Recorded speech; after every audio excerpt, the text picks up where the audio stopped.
Hey, how's it going, guys? Welcome to Phase 1, the show where we look at pre-release content. Today we're having a look at Warhammer 40,000 Space Wolf by HeroCraft. This is a really cool turn-based strategy card game. Got a little bit of XCOM in it, got a little bit of Space Hulk. It's a mobile port. Wait, don't leave, please. It's actually a really cool game. It's a mobile port, but it's one of the better ones I've seen, and it's still in early access. A lot of games that are even released that were originally mobile ports, they pale in comparison to this one in terms of options. So we don't have key binding options, unfortunately, but we do have plenty of resolution options over here. You can actually have more depending on your total resolution of your monitor. Right now I have it locked at 1080p. So it does go, as far as I know, to 2560 by 1440.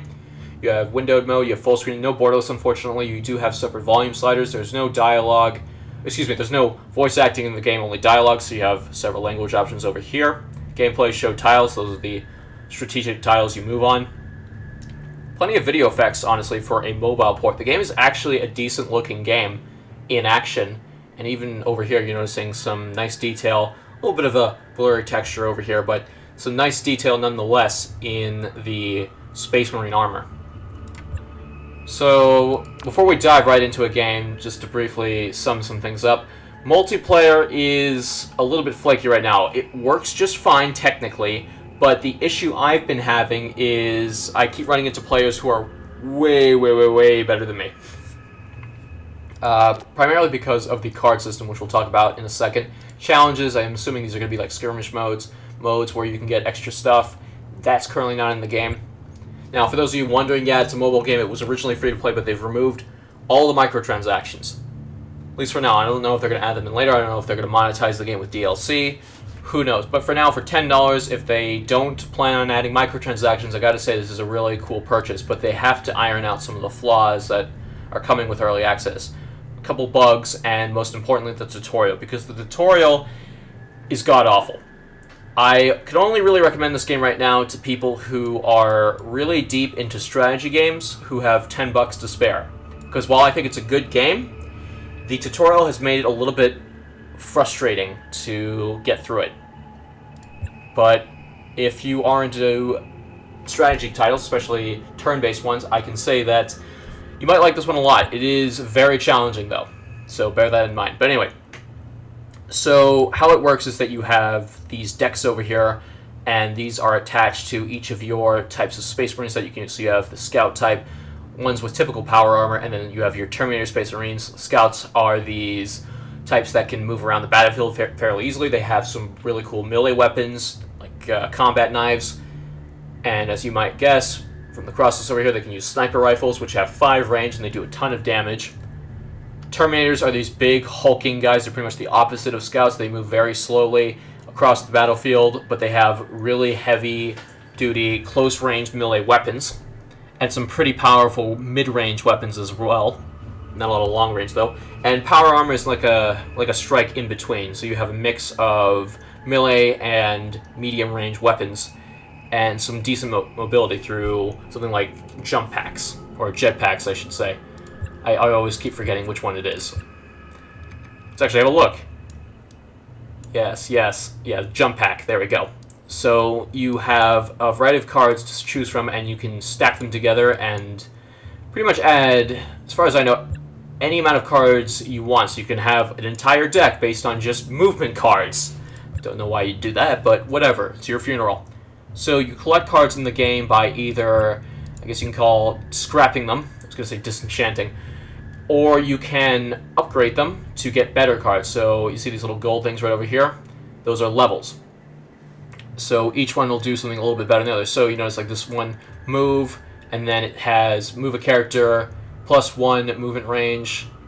Now, you notice like it's saying +1 for each one, so what's the difference? Well, it's this. These are effort points. So when you spend a card for each of your Marines, they have their own decks. When you spend a card, it will almost always, aside from a couple exceptions, will have effort points attached to it. So this determines how the turn order will go in the game. So if you use a lot of really powerful cards with a lot of effort points attached to them, you're probably going to be waiting a little bit before you can use that character again. So you got to make those moves count. So this adds a lot to the game. I will get into one of the exploitations in a second because they actually thought about this and actually fixed this. So for those of you have this immediately pop in your head of how this can be exploited. They did something to get around how someone could be using very few cards and just shooting once per turn, stopping, and taking infinite turns. What they do is when you shoot at some enemies, they will actually lose effort points. So they will take their turn sooner. So that's how they got around that. But anyway, there's a lot of cards to choose from right here. Of course, you can scrap them for boosters. You can forge them over here, and you have levels of which you can do that at. So if you just want to get more cards, you can choose simple over here, or if you're not a big spender, you can spend 100 scrap, get a card, has a higher chance of being a common. Priest Runeblade, neat. Or you can spend a lot more and get a higher chance of having a epic or legendary. So let's try that. Booster packs are not very well explained. I'm not sure, again, if they are really putting in microtransactions or not. Right now I haven't found a way to access booster packs, and this comes from one of the big problems the game has right now, the tutorial. So as I mentioned before, you can also level up cards, and this kind of leaves a problem for multiplayer where you're matched against a bunch of people who possibly have better decks than you. Dicks, what? Better decks. Whew. That's a bad autocorrect. Now, it's not as bad as Halo Wars because obviously there's no microtransactions for now, but that could change. And I really hope it doesn't because this game is actually a lot of fun. So the first mission right here, Brothers at Arms. So you have a primary objective, scout the area, kill all enemy units. Optional objectives, recover a Chapter Forge crate. There are some victory and defeat conditions in each mission. Now, if you lose your squad leader, you lose automatically. And for this mission, you cannot lose a single Space Marine. Which kind of sucks for a first mission, because first off, this is supposed to be the first mission, right? It's supposed to introduce you to all the game's mechanics. The mission after this is a lot easier because after you beat this mission, you get a lot more cards. And that's kind of a problem. You're kind of launching players into this, it's like throwing you into a vat of water and, trying to learn how to swim out of desperation. And I can kind of get that. But the problem is there's a lot of things that are just poorly explained. Actually, I've already screwed this up. Let me restart here. It's actually a good opportunity to explain what effort points really do in action. Okay, so we have 2 Chaos Space Marines right ahead of me. So you're going to find yourself outnumbered a lot, and you're going to be mainly using hero units, as far as I can tell. So you're going to have the majority of health on your enemy, you're going to have more cards and more options, but you will be outgunned and outnumbered. So that's something to bear in mind. Again, it is a very difficult strategy game. It reminds me of Skulls of the Shogun, but the tutorial kind of pushes it over the edge and makes it a lot more difficult than it should be.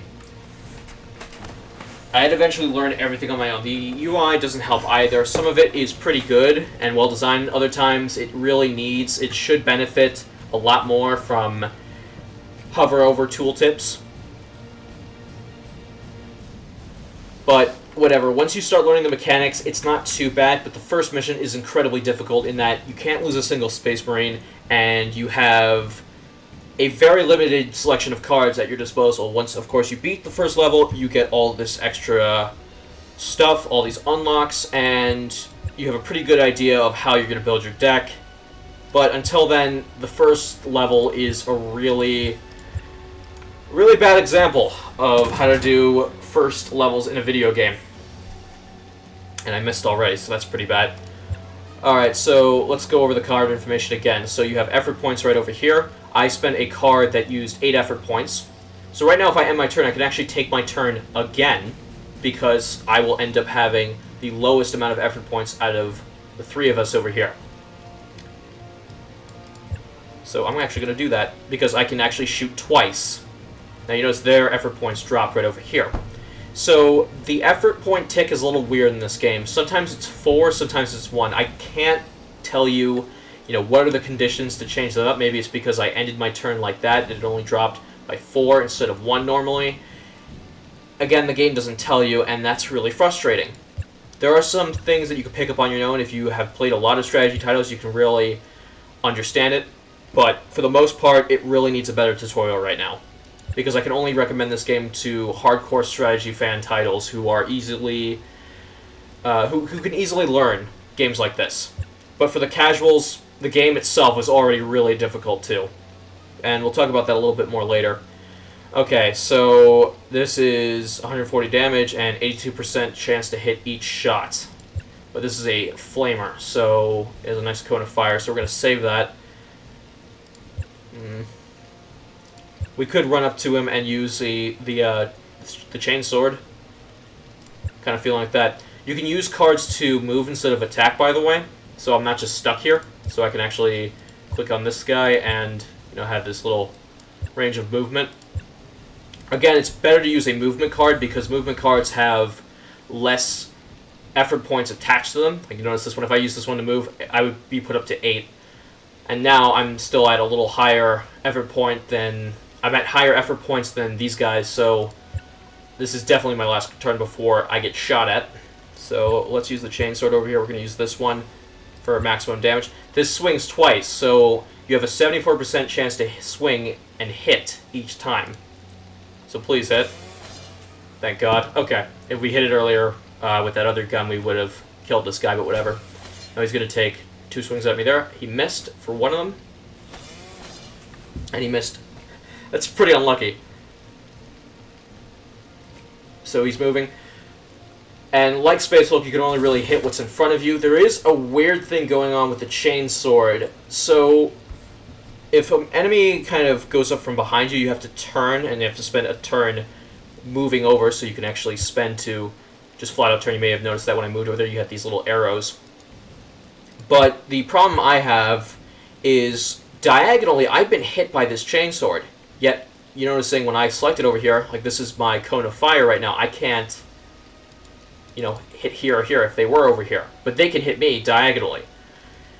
A little bit of a pain, honestly. And I don't know if that's just a bug, or I need to have some special card to do that. You're noticing these cards flashing over on the sides here. They are based on cards in the enemy's deck right now. Of course, they flash really fast, and it's really hard to read them. Again, it's a problem with the game teaching the player how to play. Also up here, this is a rage meter, so as I take damage over here, this will build up. It's not building up. Is it going to build up? I've seen it like grow really fast when you get hit, but I've also seen it kind of go on its own, so it's a little bit weird. But when that fills up all the way, you can do this little quick time event minigame where your next attack will do up to 150% extra damage, which is kind of cool. Okay, we have the melt-a-gun. So let's just use this.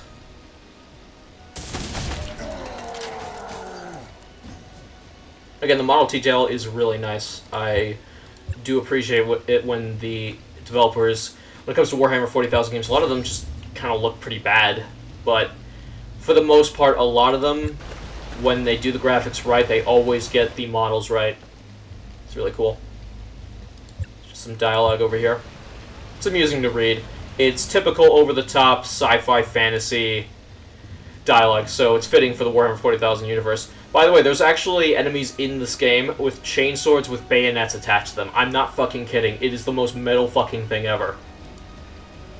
Okay, so we can equip weapons over here. This will take 9 points. You can actually add more ammo to them, so if you want to keep using an equipment weapon, despite it having a lot of effort points attached to it, you can keep giving it ammo and reloading it. Sometimes it has benefits like the Overwatch ability, which is cool. So if an enemy... Not this one, but if an enemy moves by you and you have a specific gun in your hand, you will automatically shoot them, whether it's your turn or not, which is really cool. So we're going to equip that for now, and we're going to actually end our turn. Now let's just move really quick here. So we can change our... I kind of want to face this way, but we won't be able to shoot this guy if he stays around here. So we're going to face that direction right now. We'll probably move in front of them and then hit him with a hammer. Again, that was our Terminator. You can tell by the icons over here. Here's our Scout. Again, as you might imagine, sniper rifles, pretty cool. So can we Yeah, we'll be in range. 1, 2, 3, 4. Now, I mentioned the difficulty of some of these levels before. It's no big deal to me. In fact, I really like it when a game tries to crank up the challenge. I talked about Skulls of the Shogun a while back, and I really liked that game, even though it was really hard, like surprisingly tough. You would often be thrown into situations where you have tons of enemies fighting against you, and some might call that unfair, that you have these overwhelming amounts of enemies and you don't have really much to combat against them, but you still have that. You have tools to fight against them. Maybe not too many, but you still have them. And the balancing of those tools really can make or break a difficult game like this. And I think the tutorial is right now a little bit of a deal breaker. And some of the objectives, especially for the first mission, are really hurting me right now. Now, there's bonus objectives in this game to get you more stuff, which I think is an interesting idea. And I think that in there lies how the game could be difficult without, you know, angering a lot of people. Like, okay, you could play through the game like normal and maybe have a good time. It could be pretty challenging. But if you want it to crank up the difficulty a lot more, you can do the bonus objectives. And they're optional, of course.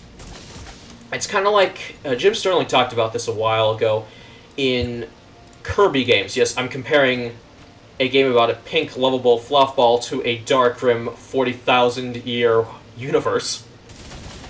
But the difficulty in Kirby games are like this. You can get to the end of a level fairly easily, but if you want to get all the little collectibles and do all the little things on the map, get all the secrets, it's actually kind of challenging. So you have the main game be fairly easy, but you have the optional stuff be the difficult part. And that's how Kirby has been enjoyed, rightfully so, for many years. I know, you'd never expect someone to make a comparison to that game, but, you know, here we go. So, I do at least suggest for them to tweak the difficulty a little bit. Not gut it, of course, because I think having it difficult the way it is, you know, being like a tabletop Warhammer game, is cool, and that's what's kept me playing for a while. But here's the thing, I've spent probably 2 hours on this level. I beat it after so many restarts. And I'm probably going to lose here, I can already tell. There's so many, much more, excuse me, there's a lot more enemies later in this level. And you kind of have to hold out. And again, you have to keep all of your Space Marines alive. Like, that's a big problem. If the bonus objective was keep all of your Space Marines alive, one Space Marine must survive, however, that would have been awesome. Because then I could say, like, oh, okay, it is still very difficult, but if you want to crank up that difficulty to masochist level, you can do the bonus objective and you get extra stuff from that. But again, it doesn't really do that. And the tutorial makes it all the more worse.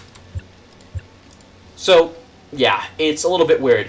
On one hand, yeah, it's very faithful to the Warhammer 40k universe in many ways, including the mechanics and how it approaches difficulty through RNG, where it's just fair enough to base the game more on strategy rather than RNG, but it does have that RNG bullshit to keep the game nice and interesting, or frustrating.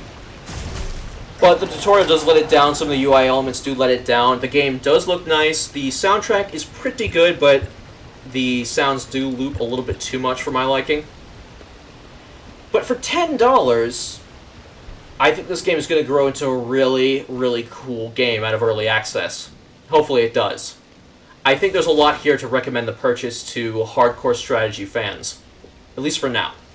The campaigns are varied enough. The dialogue is, you know, cheesy and beautiful, like it should be. And I'm enjoying it a lot, especially for a $10 game. I definitely do not recommend it to casual players. Like, if you're barely into strategy games, this is not the game you want to start out with.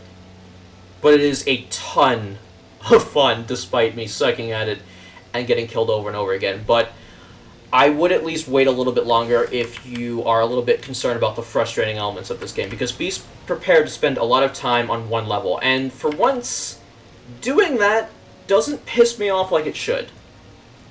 Anyway, guys, thank you very much for watching. I hope you enjoyed the video. Be sure to subscribe or do whatever. Helps me out a lot. I'll see you next time. I'm out.